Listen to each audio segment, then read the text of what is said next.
our team that is going to Honduras. Lord, first we pray for protection for them. Father, I ask that you keep them safe as they drive to the airport, as they fly, and as they land in Honduras and make their way to the mission field. Father, I pray that they would be kept safe. Lord, I pray for them as they're on the field. I pray that you would give them wisdom and insight. Father, I pray that you would help them to see the work that you're doing there. Father, that they would see if this is the place that you want us as a church to invest time and money. And Father, I pray that we would see very clearly an answer. Lord, I pray that you would encourage John and Tammy and Cliff as they travel. Lord, that you keep them physically strong. Father, I pray again that you would just give them wisdom. Wisdom to know the answer for our questions. Father, we pray that your Spirit would go before them. Lord, that you would begin already a mighty work there in Honduras. That people would come to know you as their Lord and Savior. That lives would be changed. And Father, again, we ask all of these things in the name of Jesus. Amen.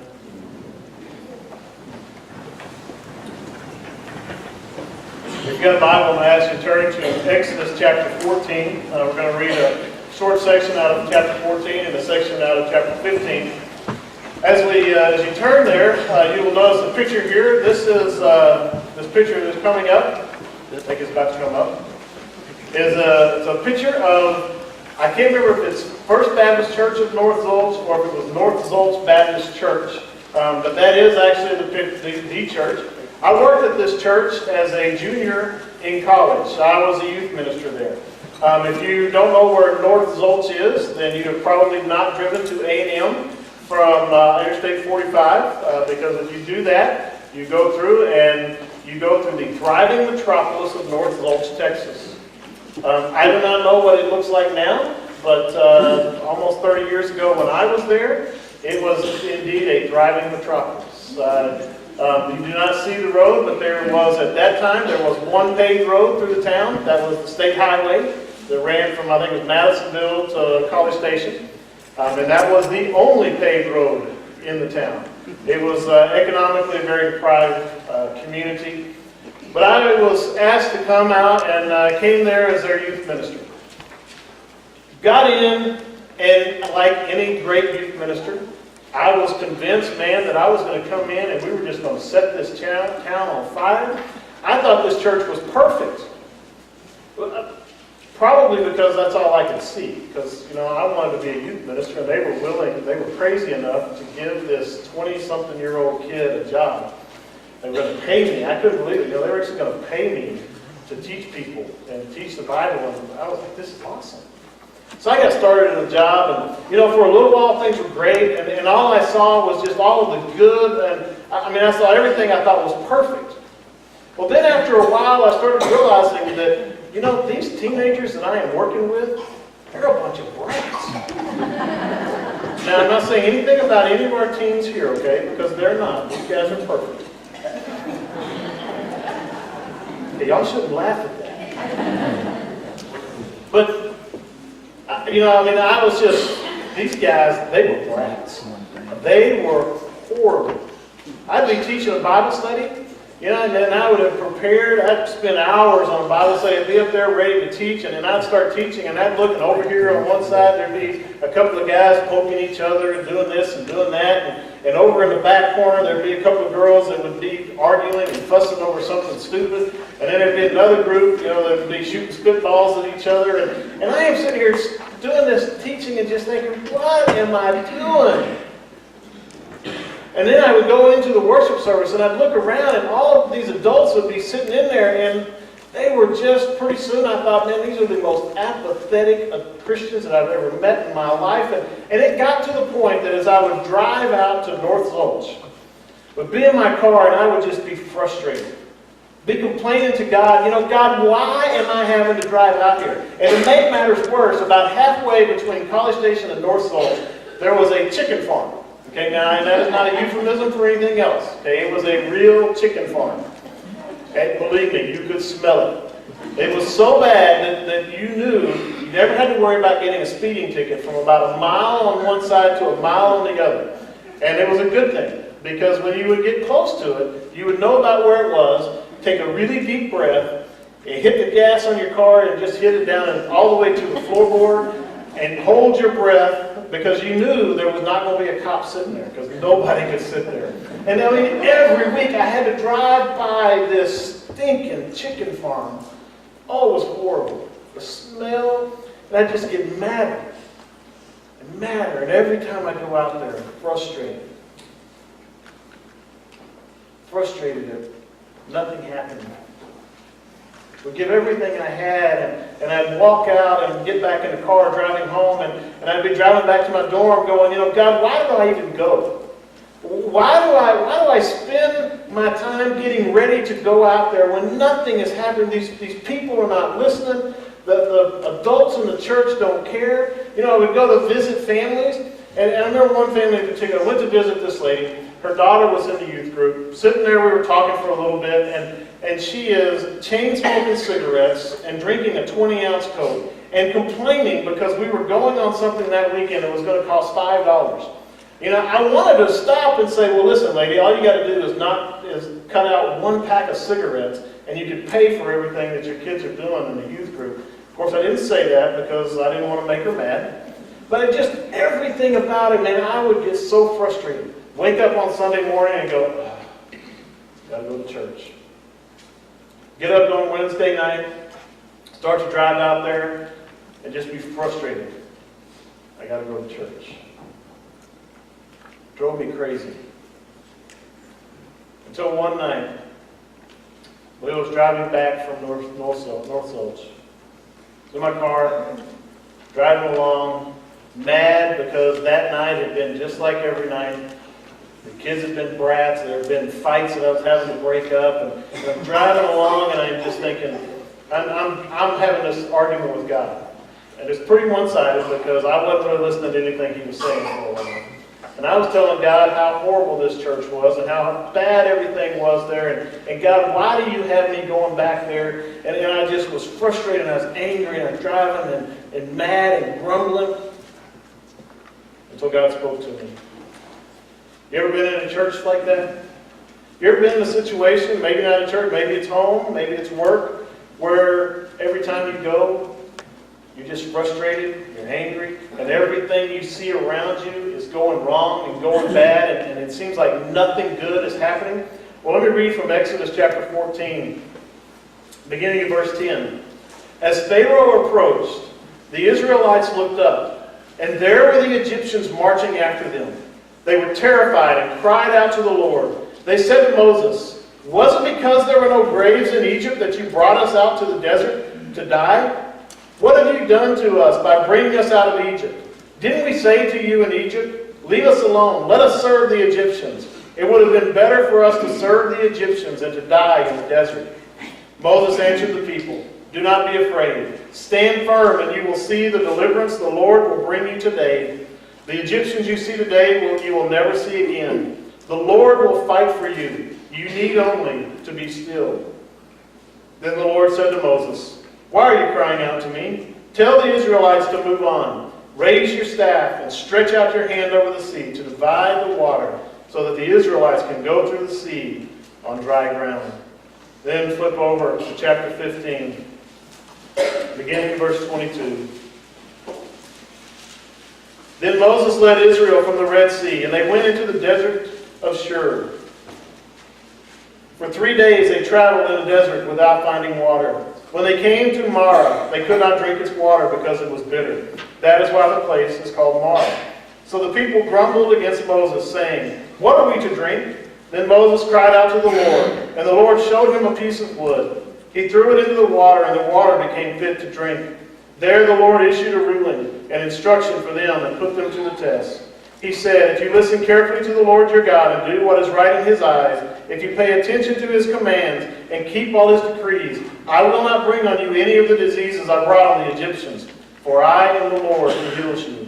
Then they came to Elim, where there were 12 springs and 70 palm trees, and they camped there near the water.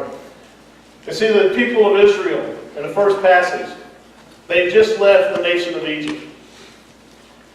Imagine all of the things that the people of Israel have seen there in Egypt. They have seen God's mighty hand. They were an enslaved nation. They had nothing. And yet here they are walking out of the nation of Egypt. Wealthy, powerful. They're not slinking out on an underground railroad running from the people of Egypt. They're walking out wealthy. They're walking out right in front of the Egyptians, saying, "See ya." And the Egyptians are saying, "Good, go, good, go." They leave. They've seen all of these things that God has done. You know, all of the 10 plagues that we read about. If you go back and you study, each one of those plagues was God showing His power over the gods of the Egyptians. Each one of those plagues was really an attack against one of the gods of the Egyptians, each one. And so they have seen the incredible work that God has done. They've seen His power. They've seen His majesty. They are walking out triumphant. And then, very quickly, they get to the Red Sea. And they see in front of them a large body of water. And they think, how are we going to get to where we want to go? And then they turn around, and there coming behind them is the army of the Egyptians. And you know they're having to look, as they look around, they say, wait a second, we're in big trouble. There's no way we can go forward because we can't go through the water. We go back, we're going to die. And they start looking at the surroundings. And the problems begin to come. In the second passage, they've made it through the Red Sea. Now you would think after you walk through an ocean on dry ground, that you would think that your mindset would be, we have the most powerful God ever. Nothing is going to be a problem for us. Nothing is too big. If God can split the Red Sea and make it so they can walk across on dry ground, then surely He can take care of some water that you can't drink. But yet they're there, they're hot, they're tired, they're thirsty. The first person dips the water in, probably smells it, smells bad, they taste it, you can't drink it. And what do? They start grumbling. They start griping. You see, in both cases, the people of Israel, instead of looking at their God, they looked at their surroundings. And oh, how quickly we forget what God has done. You know, when we join a church, when you first join a church, everything seems perfect. When you find that place that you think is the church that's going to be home, at first you think everything is perfect. It seems like this church, man, it has it together. You know, all of the processes, the organization is just perfect. The people are so friendly. The worship, the music is perfect. Even the preacher is good. And you just start to think, man, everything is great about this church. I'm just going to love this church. And it's great for a few months. And then after a few months, you start looking around and you start realizing, you know, every time we have an event, it's the same 5 people doing all the work. You start to look and you go, why is that? And then you sit in your Sunday school class and you notice that maybe your Sunday school teacher isn't quite as good as you thought he was. You start seeing some people that are in your Sunday school class or in the church and maybe have leadership positions, and you see them at a football game or a basketball game and you hear them screaming at the refs and yelling bad things at the ref. You start to look all around you and all you see are people not being really good Christians. And you go, well, what is the deal with this perfect church that I joined, this great church? And it's full of a bunch of hypocrites. And you start seeing all the problems. You start looking at the budget and you go, boy, we are just barely scraping by. And you look around and you start adding up. You kind of look at people and you go, well, okay, I know about how much this person makes. I know about how much this person makes. And you kind of start doing the math in your head and going, if even half of these people gave like they should, this church would never have a problem financially. And it just, every time you turn around, all you see are the problems, the challenges, and you see the people not doing what they're supposed to do. And that perfect church, all of a sudden, is not so perfect. Well, the people of Israel did the same thing. See, Israel forgot the joy of walking out of Egypt. They forgot the celebration. Because as I said, they weren't sneaking out of Israel or out of Egypt. When they left Egypt, it was a grand parade. They were blowing the trumpets. They were celebrating. They were having a party as they're walking out. Man, they are, because they're celebrating what God has done. God has taken this enslaved people and is walking them out of a nation. And they're celebrating it, and so soon they forget the joy. They forget the joy of what God has done in their life. They forget how God protected them, how God led them. I think we do the same thing sometimes. That we forget what God has done for us. The people of Israel forgot. Sometimes we need a reminder. God gave them a refresher course on His power. They should have already known, right?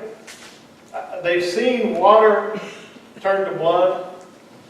They've seen the gnats, the boils, all of those things. They've experienced Passover. They've experienced the death of every firstborn who was in a house that did not have the blood on the lintel. They have experienced God's incredible, incredible power even before they crossed the Red Sea. They should have known even before that first passage we read that our God can do anything. And then they experience, when they seem like they're at their lowest point, they experience God parting the Red Sea, and they walk across on dry ground. You would think after that experience that there is going to be no grumbling and groaning and complaining among the people of Israel. And yet, very quickly, they go right back. They forget God's power. They forget what He had done. Go back to chapter 14, verse 13. I want to read this again. Moses answered the people, "Do not be afraid.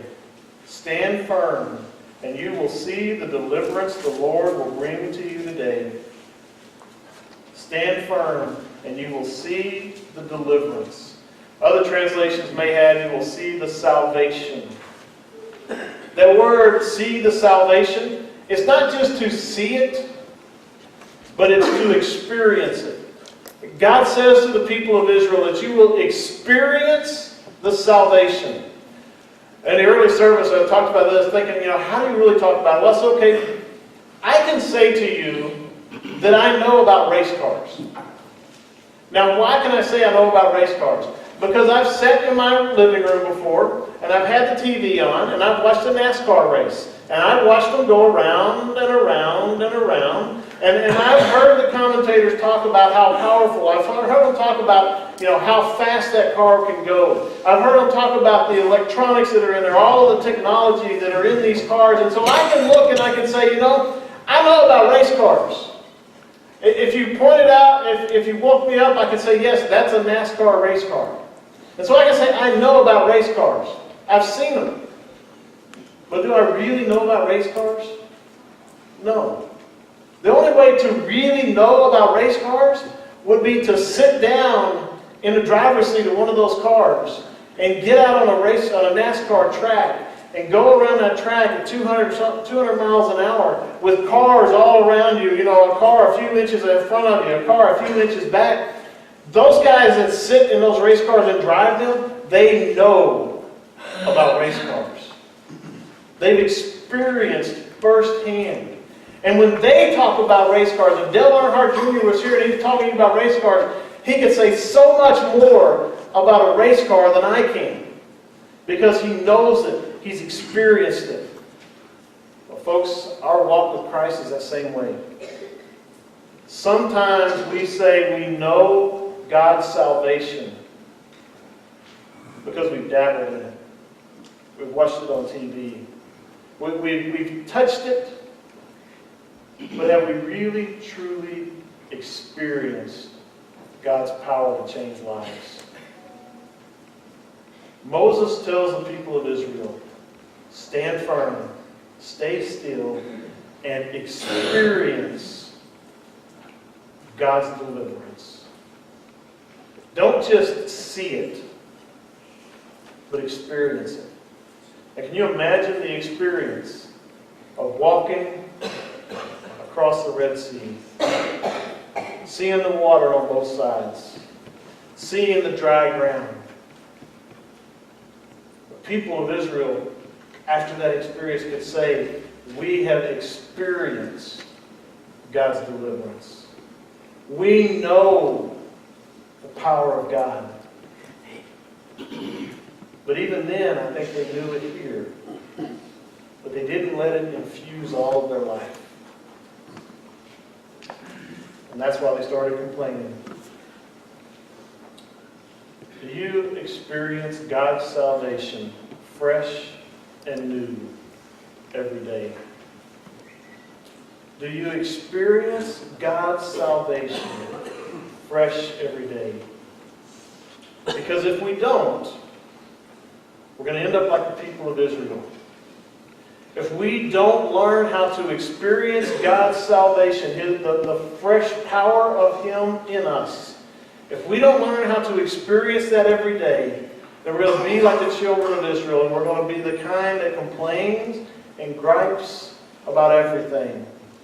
The attitude of Israel suffered when they focused on their immediate surroundings, and they forgot the power of God. They forgot the fresh gift of salvation. You and I do the same thing too often. Talked about North Gulch.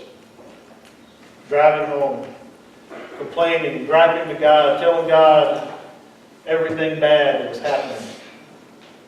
Let me tell you the end of that story. That night as I was driving home, I felt or heard, I can't tell you which, God speak to me. And Him saying, Grant, I am at work at North Gulch Baptist Church. And I wanted to argue with him. I said, God, I'm not so sure you're there. I was there tonight. And trust me, God wasn't working. I saw those brats. I saw them shooting spit wads at each other. I saw them have the fight. I had to break the fight up. I saw the girls that come from families that have money. I saw them treat a girl that had no money. I saw them treat her terribly. Thinking, God, there's nothing happening there. And God said, Grant, I'm at work. You are just too busy complaining and wallowing in your misery to see it. And so I decided right then and there that I was going to prove God wrong. And so I said, okay, God, every time I come out here, I'm going to pray, and I'm going to say, okay, God, you say you're at work, let me see it. Well, I got convicted over that week that my attitude was a little wrong. God was at work. I need to trust Him. But God said, you're right. You need to see it. And so as I drove out that next week, I just used, when I got to the chicken farm, that was a great place to remind me to pray that God was at work.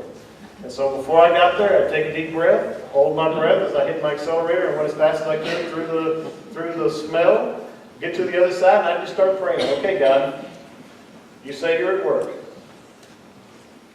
Because you're God, I'm going to trust you and I'm going to believe you. But I'm going to see it. And so I went in, every time I went into that church, I walked in with the attitude that I was a detective. I was an investigator. And what I was going to investigate was where was God working that day. And I made the commitment that every time when I was driving home, that when I got in my car, as I started to leave, that I would take the first few minutes of my drive, and that I would talk to God, and I would say to God, okay, God, here's where I saw you tonight. Here's where I saw you working tonight. You know what was amazing? The kids still shot spit wads at each other. They still had fights. I still broke up fights. They still were so many times where it didn't look like any of them were listening. But every time I get back in my car to drive home, I would immediately think of the things that I saw. And yes, sometimes they were easy. Sometimes a kid accepted Christ, or one came and talked to me about a problem in their life and how they were praying and asking God to help them. And sometimes it was very easy to see God at work in an amazing way. There were other times that I'd be driving home and I would sit for the first couple of minutes and I would think, okay, God, I'm not real sure I saw anything. And then I just kind of replay the whole scene. And God would just bring to mind a deal where there were two boys that were starting to get into a fight. And I'd seen one of the boys ball his fist up ready to knock the other one out. And then see him put his hand down and walk away. And I would know that, every other time, there would have been blood.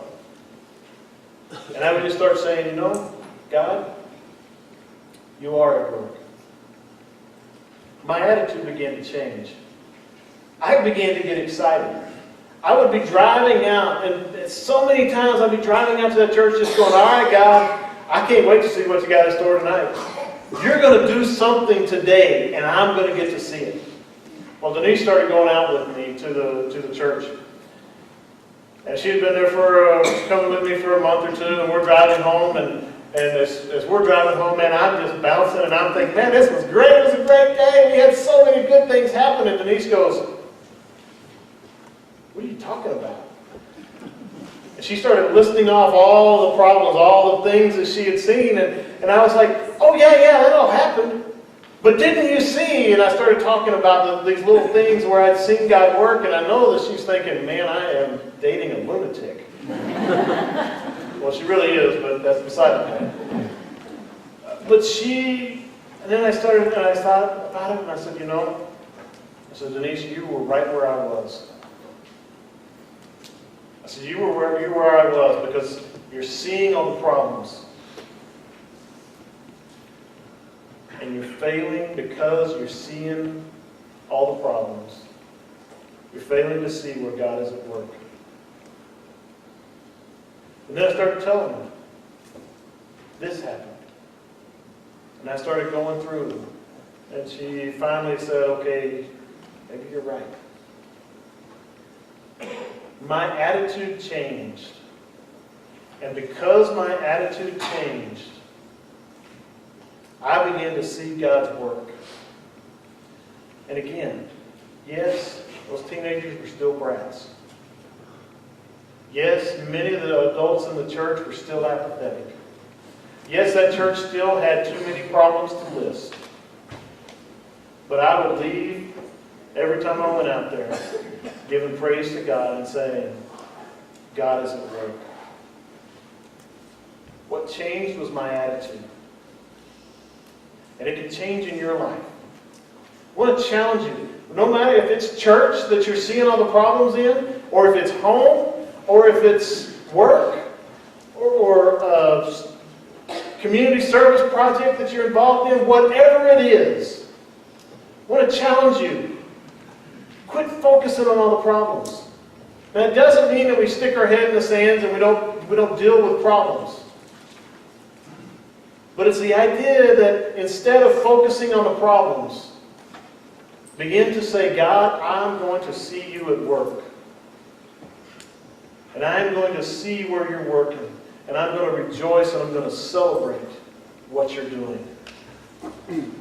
It will take you from being a grumpy church member or a grumpy worker or a grumpy mom or dad or a grumpy kid. It will change your attitude. It will change your life. Simply coming to that point of saying, God, you are at work, you are doing something, and I'm going to find it. I'm going to see it. That's my challenge for you today. Begin to see where God is at work. We are starting this new book, I Will. It's going to be 9 weeks. And so I'm going to just challenge you. Do a 9-week test. A 9-week test of your attitude. I'm not going to tell you that all of your problems will magically disappear when you start saying, God, I know you're at work and I'm going to trust you and I'm going to find where you're at work and I'm going to celebrate what you're doing in my life and the people around me. I'm going to celebrate what you're doing in my job. I'm going to celebrate what you're doing in my church. But put your focus on God and say, I'm going to celebrate what you're doing and I'm going to see it. Do it for 9 weeks. Every time you get up, every time if it's about the church, every time you will walk into the doors of this building, stop and pray. God, I know you're at work and I'm going to find it. I'm going to see it today. If it's home, when you get up in the morning, before you even get out of bed, stop and take a minute and say, God, I know you are at work in my family, and I'm going to see your work today.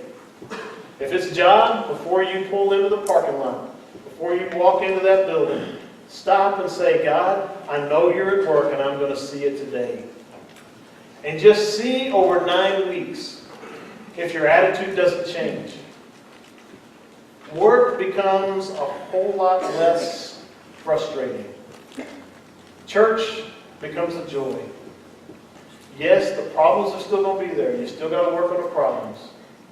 But when your attitude changes, everything changes.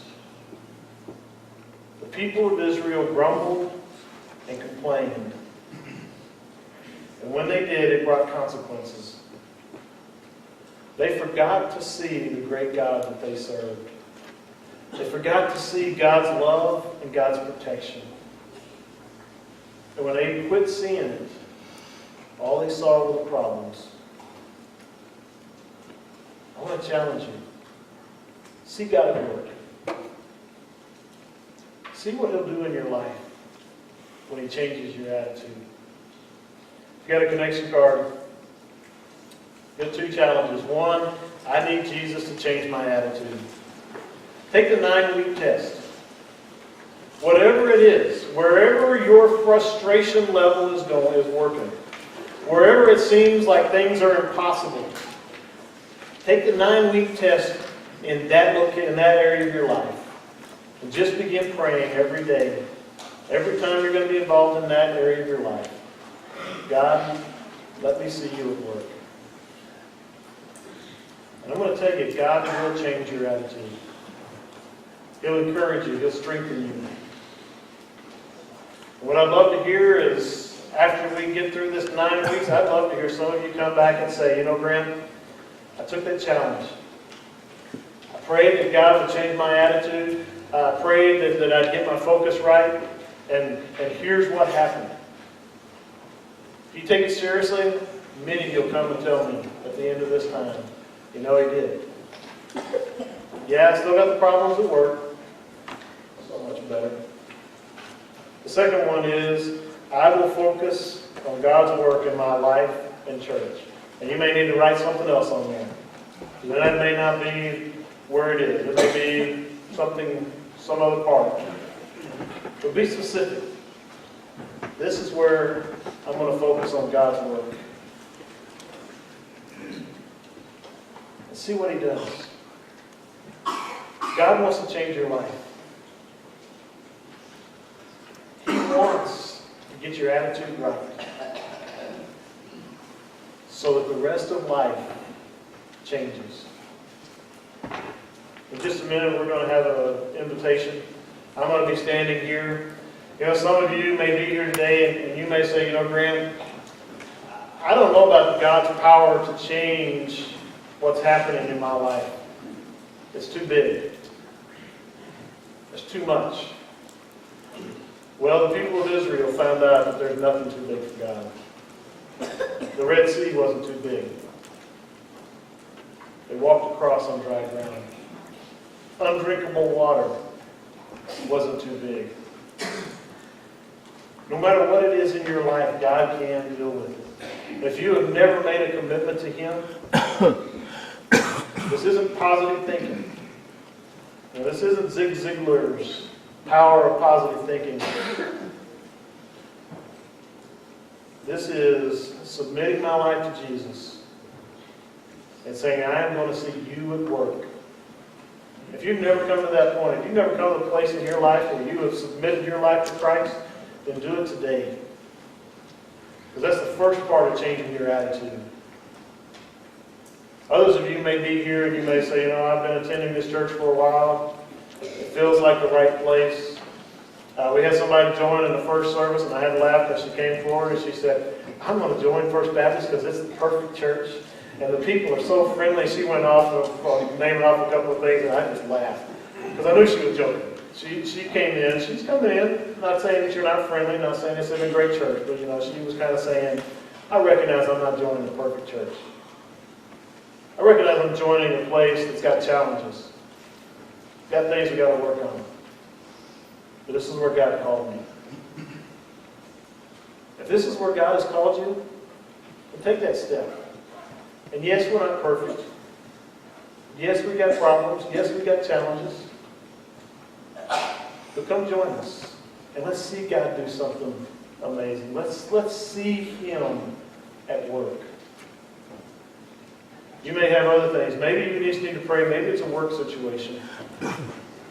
And maybe you need to come as we have our invitation and just take a minute and pray and say to God, my work right now, all I see are the problems. And God, I need you to change my attitude. And I'm going to just invite you to come, kneel here at the altar as we sing. Pray and ask God to change your heart, to change your eyes so that you see Him at work while you're able to deal with the problems that are going on. Let's stand together. Our Father in heaven,